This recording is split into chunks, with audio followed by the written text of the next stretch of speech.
తెలుసా, పరిస్థితులు నీ విశ్వాసాన్ని ఎంత కూడా షేక్ చేయకూడదు. పరిస్థితులు good news, it may be a good news or exciting news or a bad news or a worst news. Prabha నువ్వు చూసుకోనయ్యా, ప్రభా నీకే అప్పగిస్తున్నానయ్యా, కరుణించయ్యా, అంతే, కృప చూపయ్యా, కరుణించయ్యా, చాలు. మన జీవితంలో మన జీవితంలో సమాధానం అనేది ఎలా ఉండాలి తెలుసా? హోస్ట్ అవ్వాలి, గెస్ట్ అవ్వకూడదు. ఏంటి, మన ఇంట్లో హోస్ట్ గెస్ట్ అని ఉంటారా లేదా? విజిటర్స్ రెసిడెంట్స్ అని ఉంటారా లేదా?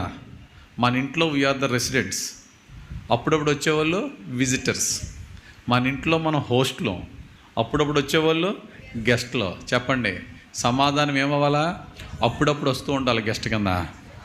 దేవుని మందిరంలో అందరూ ఆరాధించినాడు వచ్చేలంతే సమాధానం. ఇలాగా ప్రార్థన చేసినప్పుడు వచ్చేలంతే, పాస్టర్ గారు వాక్యం చెప్తున్నప్పుడు సమాధానం అలా వచ్చేయాలంతే. గుమ్మం దాటి ఒక ఫోన్ వస్తే ఎగిరిపోతుంది మళ్ళీ వెంటనే. అలా అదన్నీ గెస్ట్ విజిటర్ సమాధానం, అదే మన రెసిడెంట్ సమాధానం అయి ఉండాలి. సమాధానం ఏమవ్వాలమ్మా? హోస్ట్ అవ్వాలా. మన ఈ ఇంట్లో సమాధానము బాస్ అయ్యుండి, ఈ ఇంట్లో సమాధానము బాస్, కింగ్, యజమానుడు అయ్యుండి ఏలాలి ఇంటిని. అదే చెప్తున్నాడు పౌలు భక్తుడు. చదవన్నమాట పరిశుద్ధ గ్రంథంలో కొలస్సీలకు రాసిన పత్రిక 3వ అధ్యాయం 15వ వచనం. ఈ వాక్యం సాయంకాలం చెప్తే బాగుంటుందేమో అనిపిస్తుంది కదా. అసలు అంతమందికి ఉపయోగపడాలి అసలు ఇది.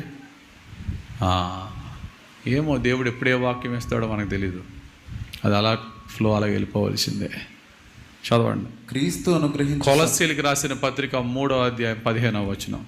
క్రీస్తు అనుగ్రహించు సమాధానము, క్రీస్తు అనుగ్రహించు సమాధానము మీ హృదయములలో ఏలుచుండనీయుడి, మీ హృదయములలో ఏలుచుండనీయుడి.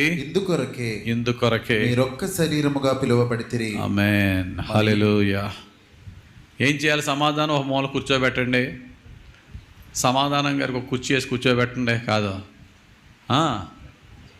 సమాధానం ఏం చేయాలా? ఏలేలా, like a referee in the game అంటాడు కామెంటరీలో.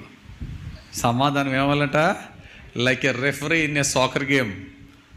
ఆడక్కడ డిగో మ్యారడోనా ఆడినా, క్రిస్టియానో రొనాల్డో ఆడినా, నువ్వు ఎంత తోపుపోయినా రెఫరీ ఒక విజిల్ వేస్తే నెమ్మదిగా ఇచ్చి బాల్ చేతికి ఇచ్చేయాలి, రెఫరీ చేతికి. ఆగిపోవాలంతే. Referee whistle